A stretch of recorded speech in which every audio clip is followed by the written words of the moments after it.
It's one thing to dream of no speed limits and no traffic jams, as in these action video games. The world is a racetrack, and they simply need a place to go. Go! One thing to imagine pavement with only fast lanes, as in the movie The Fast and the Furious. Move fast. Or these ads. Move even faster. Fastest car. I will always be involved in racing.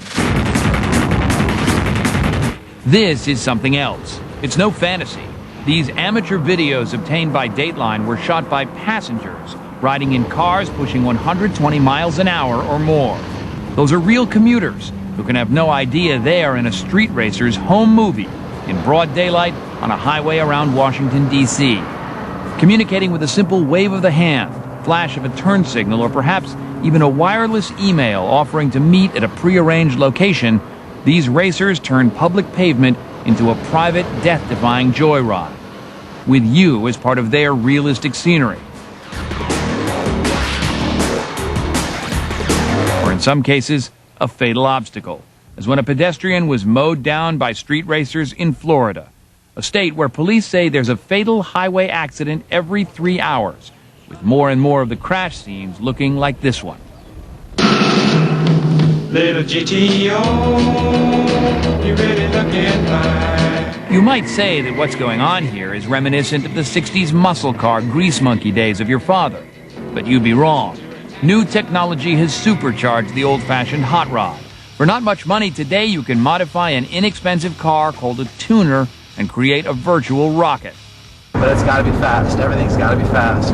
A car that drives close to the way these virtual video game cars speed through imaginary streets, or in the movies. Except these streets are real, and unlike in some commercially available video games, you don't get points for breaking the law, except perhaps in your own mind. I need to do it. I need to race. He's not one of the racers from the Washington, D.C. area. Greg Leone does his driving on the streets of Southern California, a state where the number of tickets for driving over 100 miles an hour has tripled in the last decade. Do you ever go the speed limit? Not really. Greg is 27 years old and lives with his mother, working every day to find just the right component, make the right adjustment to make his car fly. It's easy to buy power. A couple grand, $2,000. I can make my car 300, 400 horsepower. Easy. Dude, don't be stupid. Easy. Like a guy sticking a speedometer needle all the way to the right, topping out accelerator at the max. This whole thing that's happening on the street, it's bigger than the video games. It's bigger than anything. And it's lining Sean Murphy's pockets. His company, Techademics in Southern California, caters to the next generation of Greg Leones, who have ready cash, a driver's license, and are looking for a high-res upgrade to the video games they've played and the racing movies they've seen. Right now, there's 10,000 kids getting their driver's licenses that have watched Fast and the Furious that are ready to go. Hardworking kids who supply racing home video to Sean. Techademics is a welcome market for a network of fast drivers with cameras on the dash. The company strings together clips it obtains for its hottest-selling product, the Mischief line of street racing movies. There's Mischief, Mischief Destroyed, Mischief 3000, and of course, the Girls of Mischief. Mischief, which apparently means as long as you have a disclaimer at the top, when it comes to cars, nearly anything goes. It's something that an average person can sit down and watch and get that feeling of, oh my God, this is what it's like. To break the law. Well, a lot of it's breaking the law. This is what it's like to get sideways. That's right, getting sideways. Think parallel parking with a heavy dose of burned rubber. Getting sideways is a technical racing maneuver, actually. So you get sideways maybe once a day? If you have a 350 horsepower car and you don't get sideways every once in a while, you should be shot, I mean, this is Americana. But parking lot stunts are not the problem. It's high-powered anarchy on the streets and interstates. Do the cops have any idea this is going on? I think the cops are scared, and I think the cops are a little angry. Are we scared? No. Are we angry? Yes. But the Florida Highway Patrol isn't just getting mad at street racers. They're getting even, under the hood anyway, by deploying new, unmarked, high-performance vehicles like this black Mercury Marauder, capable of speeds near 140 miles an hour. Designed to track down racers on the interstates. Those they catch could face jail time. But the cops concede they still can't really compete with a small-engine tuner car hopped up with exotic modifications that can push the engine to warp speed. What does an accident scene at those kind of speeds look like? It's horrific. You get out there, sometimes these cars are completely disintegrated. Disintegrated.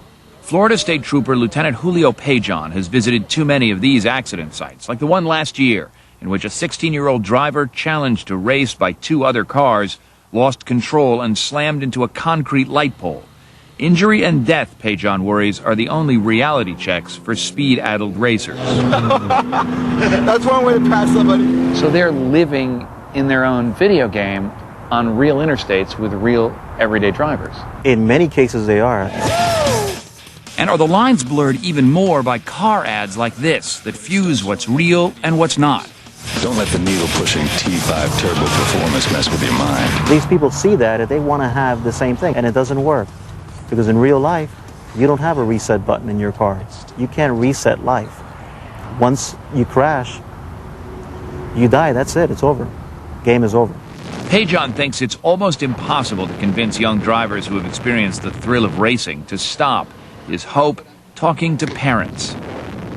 It's an approach which might not get very far with Greg Leone's mom, who has hit triple digits on the speedometer with her son at the wheel. Do you worry with this culture of street racing and the kinds of risks that people take that your son's going to end up in some driver's ed movie one of these days? 150 miles an hour, that's pretty ugly and unforgiving. I have a friend whose son died in a plane.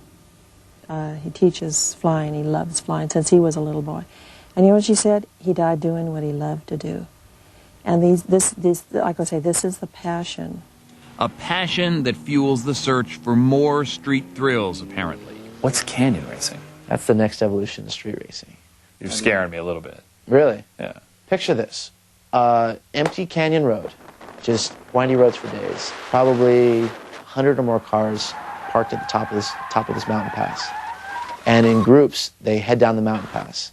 And I mean, there's like 300-foot cliffs. And these are the windiest roads with the least margin for error. Exactly. And that's, to me, is probably a little more dangerous than the stuff on the freeways, because there's families on, their weekend vacations, cruising through the canyon. Then here comes 80 import cars on a drift mission. We haven't filmed any of this stuff yet, but we probably should. That's fine. We get the picture. The only antidote to street racing that racers and cops agree on is to provide legal races on sanctioned tracks. But there are very few of those open to the public. And in a world awash in fast cars, hot movies, and even hotter home racing videos, it's hard to imagine how the street racing genie is going to be put back in the bottle.